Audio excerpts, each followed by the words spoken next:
Welcome to another episode of the Reboot Chronicles, a no-holds-barred forum with global leaders, authors, entrepreneurs, and CEOs about how organizations stay focused on growth and innovation in unprecedented times.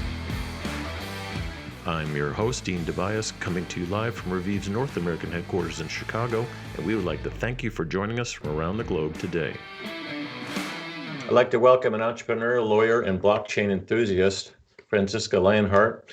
From Berlin today, she's the co-founder of AVE EDAM. It's an award-winning beauty tech brand based in Germany, of course, that has developed a really cool personalized skincare system that we're going to talk about.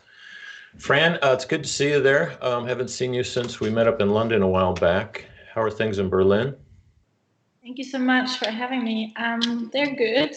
Corona's picking up a little bit, unfortunately, but we're still working at the headquarters, and hopefully we'll get this through. Yeah, looks like you got a nice little office there. So AVE and EDAM, I assume that's a play on Adam and Eve, or whatever. How did you come up with that? Maybe give us a little story of the genesis and where you are. I mean, you're part of the indie brand series that we do a lot on the Reboot Chronicles, kind of highlighting entrepreneurs around the world in various industries. So yours is a good story. Maybe fill us in on how you got started and where you are now. Sure. So AVE and EDAM was started in 2018. We personalize skincare products. We're based in Berlin, Germany. And when we came up with the name, actually, we were playing on, of course, Adam and Eve, and we thought, it's a nice connotation that you start off something completely new. So personalization of beauty products certainly is a trend, but not many have started. So we thought it's like beauty tech 2.0. Yeah, and you have a co-founder. You two started the company to solve a problem, or what? How did you get the idea going? Yeah, so 2017, I did a lot of roles in my corporate previous life, and 2017, I was moving with my daughter to Silicon Valley. We were located there for 4 or 5 months, and I met my co-founder there. He's a professor for computer science, researching at Stanford at the time. And, we asked ourselves, why is muesli being personalized, but there's no solution yet for your biggest organ, which is skin. And so, experiencing myself a lot of travel, a kid, a pregnancy, so many changing life phases, we were looking into factors that actually influence and change skincare. And with my co-founder, who's deeply into modeling and algorithmic modeling, computer simulations, we were thinking of how to approach this topic from a very technical, algorithmic angle. Right. So whenever personalization comes up, and you can explain what you guys actually do, a couple different surveys have been out lately. About over 70% of consumers say they favor personalization, like in health, beauty, and wellness products. Even Reviv, we have a health and beauty index that's been up anywhere from 200 to 400% during 2020, very pandemic related, of course, but the emphasis on skincare first spiked versus cosmetics and other things. And now the emphasis is more on what are the things that I should actually have for my body, both inside maybe in terms of supplements and pills and food, but also topicals and customization of those. Is everything kind of, do you think, moving to personalization? Because I don't see the big brands doing it that much. It seems like a hard thing to scale. Looking at the history of personalization, many years ago, we all started off by having products developed from the pharmacy, and only very little people were able to actually afford that or could go see a doctor. And then during industrialization, it was taken to mass markets, by giving everybody basically 4 categories of products, right? All right. So I think there is going to be a trend going back to this, something really made for you, but obviously it has to happen at affordable costs. So I'm convinced that personalization will be the standard for the future. However, as mass production is much cheaper and much more accessible, Not many people have yet seen the need to really, dig deeper into this. Although the consumer wishes for it, it's not yet translated into product. So I do think there's going to be a lot of things we see on this in the future, not only in cosmetics, but other categories as well. But we have to overcome the border of it being too expensive or too inaccessible, So I think that's what we're working on, making it more affordable and more sustainable with the help of technology. Yeah, and we're seeing that in other spaces too, like supplements. And it's funny you mentioned pharmacies, because if back in the day, that was the old marble thing where they would grind up. I mean, Walgreens, in the U.S., their logo still is that bowl is kind of there, that grounded kind of in science and pharmaceutical, but more importantly, custom. And so what kind of, can you just tell us what the process is like? So we go to your website. I see, just looking at it here, that I've got to go through kind of a little bit of a engagement with you so you can learn about me, right? Yes. So, I mean, right now what we do is you come to the website. We have a questionnaire that will take you through different parts of your life that we think is relevant for the right skincare. Then we also offer an optional face scan, which we collaborate together with Revif on it. I think, for us as a startup, we're always trying to incorporate the best in every, technology, and we can't build everything ourselves. So we partnered in this case with Revif, and they scan the face and give about 80 or more parameters that we can then, translate into data as well. In Europe, I think in general, there's still some hesitation on using face scan technologies, even though, we obviously cohere with the data protection. Sure.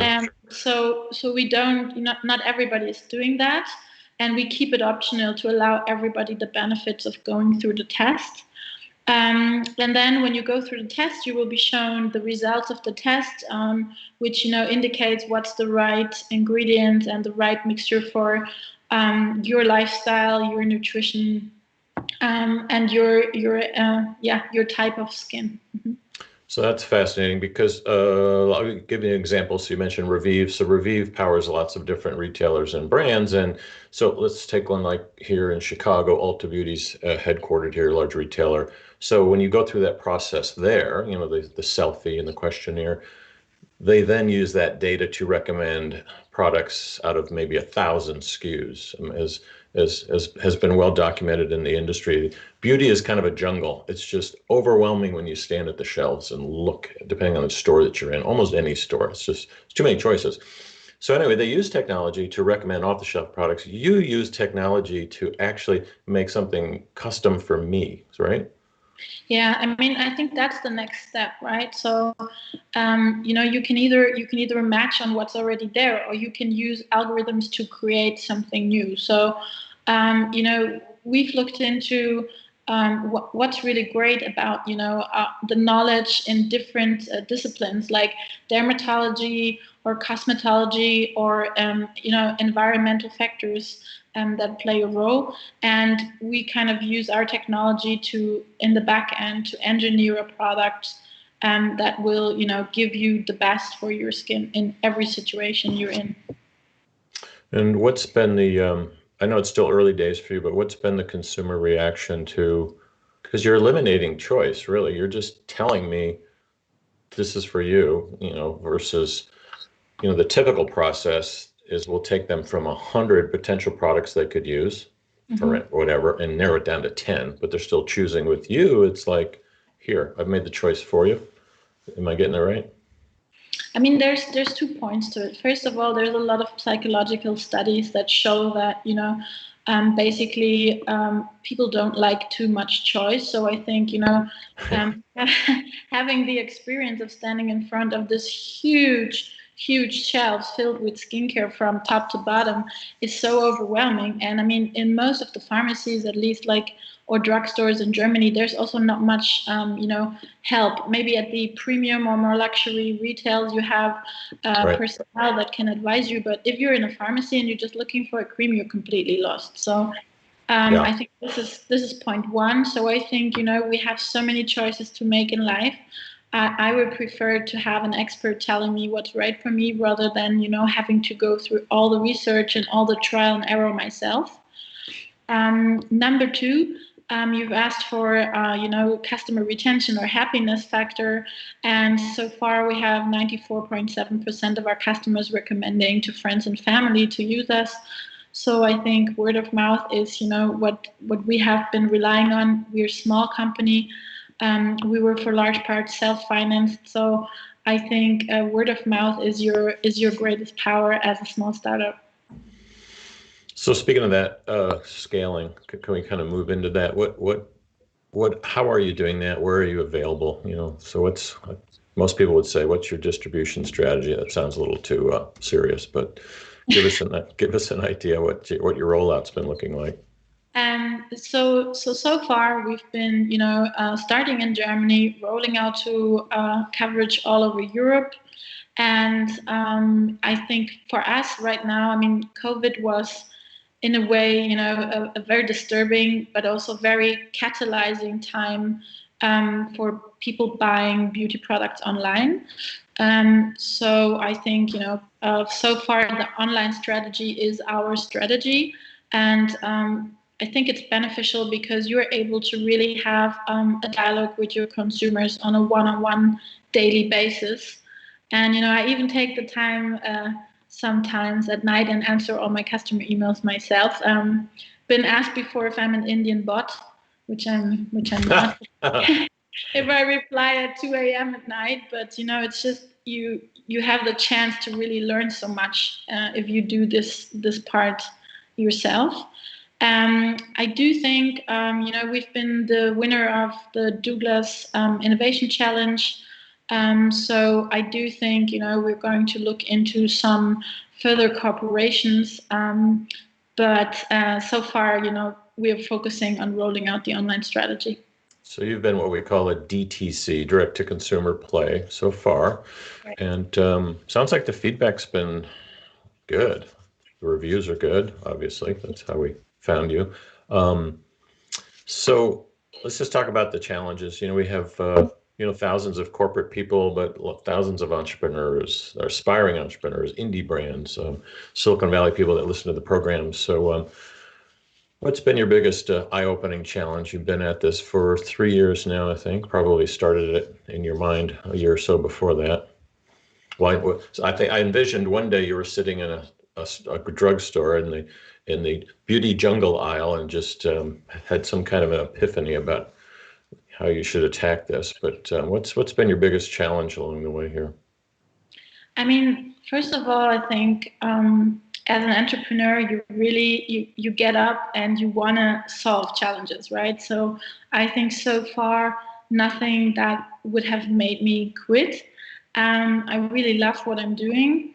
I do think, or if I could wish for something, it would be that we accept that the entrepreneurship role is a little bit more diverse. So as a mom of a 6-year-old child and as a female in general, I did see that fundraising, there's been a lot of inappropriate comments about how to cover the child and if I have a nanny, how I manage all the timing input. So I think raising a business while raising a child as a single parent is a challenge in itself.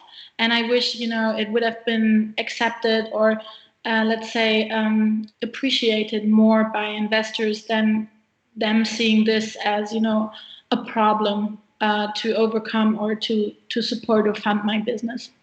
Yeah, depending on what country and culture you're in, that's still an issue. In the States, especially Chicago, we have a great deal of female entrepreneur programs, a WISTEM program, Women in STEM, a lot of coaching and mentoring going on. So if anything, it's actually flipped, I think, where they're getting more attention, more funding, more whatever they want. And some of them just want equal playing field. Not to be exactly. I think diversity is not limited to female, male, or whatever it is. It goes much further. And I just wish that diversity was lived a bit more. Let's say in Germany or Europe.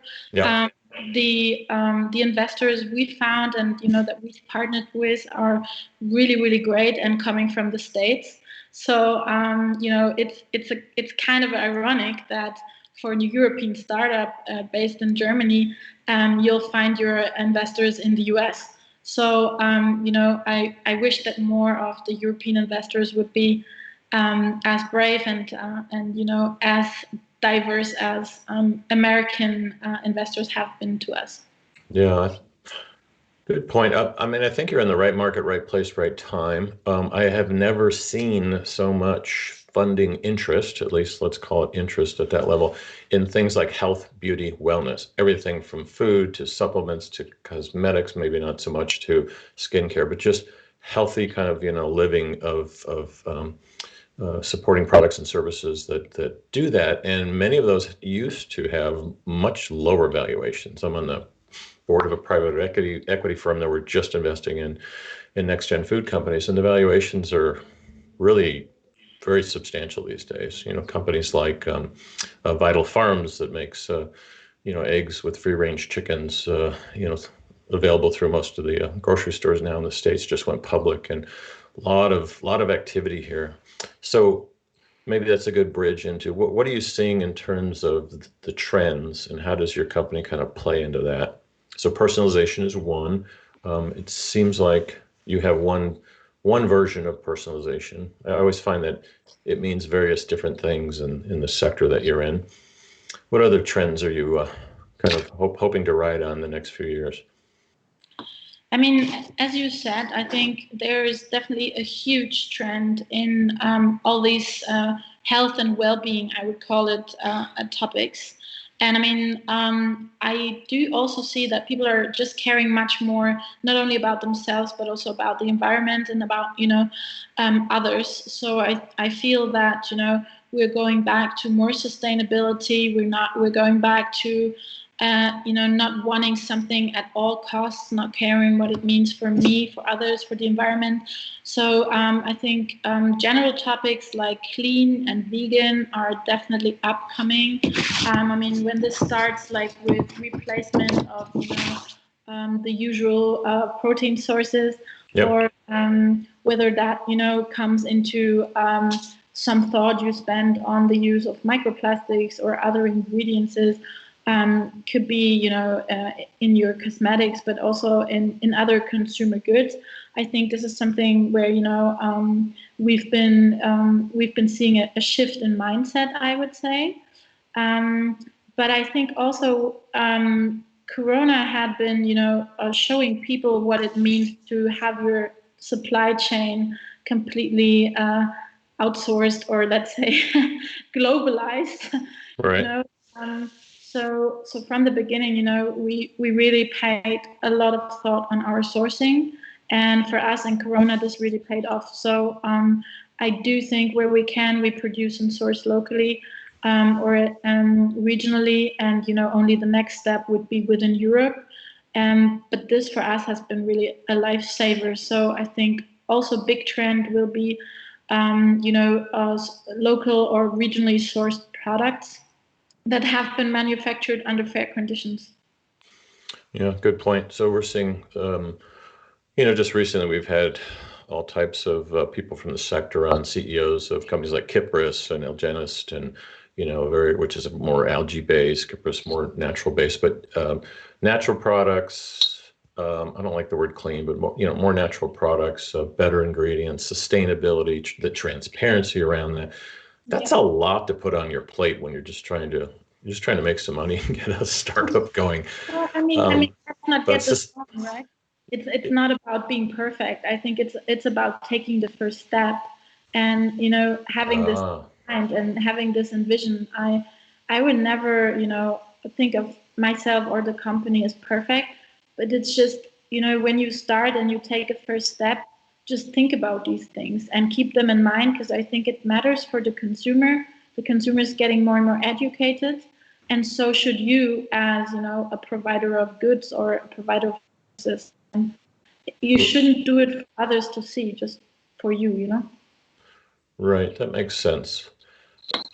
Fran, how does it work with your consumers? So, when you're doing like a Revive selfie, you're taking them through your questionnaire, that's some pretty intimate stuff. I mean, are you developing better relationships with them? Do you have therefore better, um, you know, um, what do we call it in the marketing industry? Retention of your customers, their repeat customers. I think you probably have are you a subscription model, for instance? Yeah, we offer both. I mean, I think, when we started personalization in Germany, we were the first, and it's not let's say it wasn't, it isn't still like very well understood or translated into what it means. Yep. So I do think we didn't have a blueprint, so we've been trying out a lot of things, and I want people to buy the product because they love it, and they buy it again because they love it. So we actually have a really high retention rate, which I'm very proud of. And I think, this for me is an indicator of how well the product is perceived. And I mean, yeah, I think also important was, that we stay in touch with the customer by asking for a feedback for all our goods. So our algorithm isn't only working on the data input that, we get from your postal code or from the environmental factors or for the information you give me or that, the face scan provides, but also we are feeding it with the feedback of customers, and we're updating this feedback on a regular basis. So this trains the neural net, on the likings of the customer, because ultimately the customer decides what they put in their faces, Right. So you're using AI behind the scenes as well as the interaction with the customer. So when they do a selfie and they do a skincare analysis, is that something you encourage them to keep doing? Because we found that some people do it once and drop off, but the ones that do it, whatever, once a month, once a week, a few times a year, better customer relationships, better data, better product targeting. Is that true?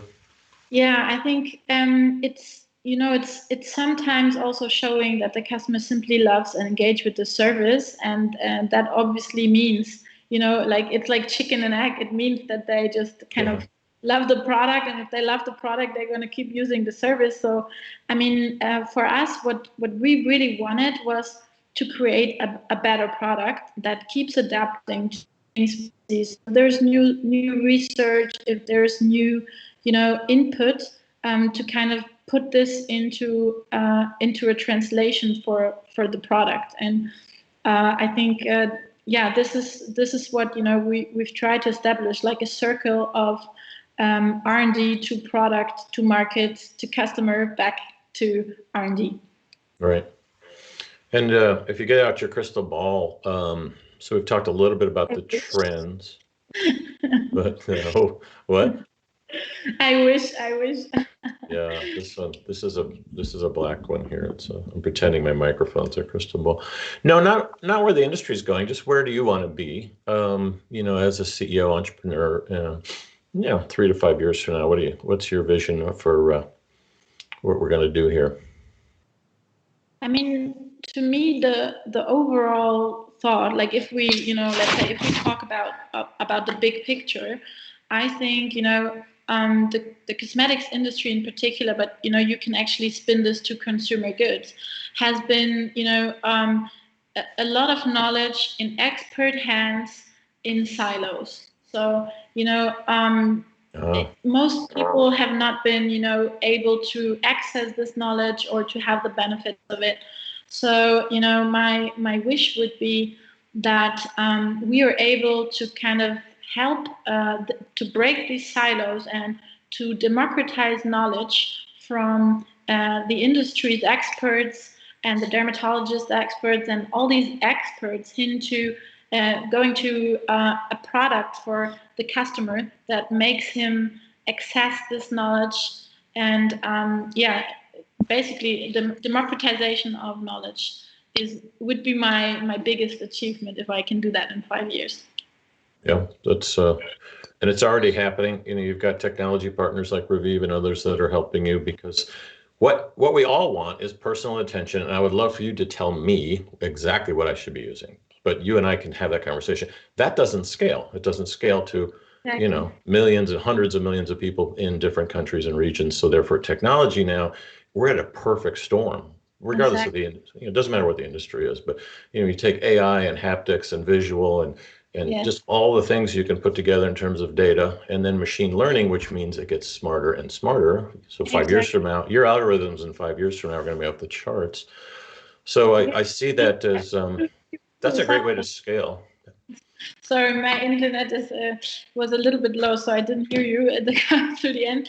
And if you break this down, like Yeah. what you're saying is the absolute truth of what I see happening all over the globe. And I mean, obviously, we've come to the fact accepting that our mobile is making knowledge accessible to us at any given minute. But there's so many products out there where the thought that you just created has not been really accepted. And I mean, there's so many factors influencing us as an individual, be it, the environment, sun, pollution, air pollution, picking up, water hardness. I can name you so many factors, or your nutrition, your intake, your hormonal level. There's so much information, and nobody's looking into the correlations between, these pieces of information and bringing it all together. And I think this is something phenomenal, to know about yourself as an individual, what's perfect for you.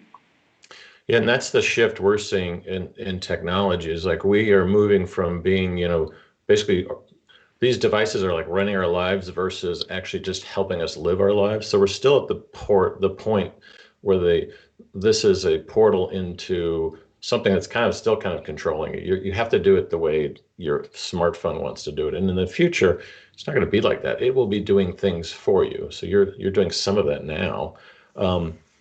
One of the things I've noticed, I'm just curious your take on this is, so we've done all that. We're making things more digital across industries, but then there's also this fact that sometimes that makes it less personal. So it's funny, we're calling it, personalization, but it's less personal, it's less intimate, it's less, you're still, like you said, you're talking to a bot. Maybe you're not, you don't really know, but it seems like you might be overcoming that challenge a little bit. You're still trying to keep it personalized digitally, but actually personal in terms of one-to-one kind of interaction. Yeah, you're absolutely right. I think there's been a lot of buzz on this Netflix documentation, The Social Dilemma. I think for me. I haven't watched it yet, but it's. Oh, okay. I won't I'm gonna spoil need a it. big glass of wine for that one. Yeah, I mean, this is the thing. Like, we keep seeing negative side of things, positive side of things, but in the end, personalization doesn't stop with the product. It is the entire approach. How do you apply it? Where is it going to come from? How's it sourced? I think for me, if I have to give a picture, is the vertical integration of an entire chain. So personalization to me isn't about trillions or endless possibilities of combinations. It's about just the one for you. What's the one for you? And what does it mean for you? How does it translate? Because it can be a lot of things, right? It can be something else if you're pregnant versus you going through menopause versus a very stressed male having a child, having to cater for it. There's so many factors, and I think ultimately we have to tell a story about what it means to you and why it touches you. Yeah, and we're seeing that in healthcare too, more holistic. Yeah. I mean, just having conversations, which doctors have never had time to do before. So part of the pandemic has actually accelerated that, things like telehealth and other things. And just because you're using something, a device for a skincare analysis doesn't mean the way we've designed systems is you can still actually use that through a consultant or a helper or a salesperson, anybody. It's like you can still have that overlay because, people love getting personal advice. Absolutely. And it makes the referrals go up too. Anyway, Yeah. I didn't mean to answer your questions there, but I find it fascinating that you're at the right pivotal point. You just need to get to scale. And Fran, I really want to thank you for having me on the program. Any parting comments for the aspiring entrepreneurs out here in Chicago and Silicon Valley and India and China, just all over the world, thinking I want to do what she's doing? Yeah, I mean, I think don't give up. and never let a corona or anything else stop you. If you have a vision, and you have something that you get up for every morning, keep doing it. And I think the most important thing is be passionate, have grit, have courage, and keep going. Never the right and never the wrong time to start something. I love it. You've been listening to Franziska Leonhardt from Berlin. She is the CEO of AVE EDAM. Check them out on the web. It's good having you. See you soon, I hope. Thank you. Cheers.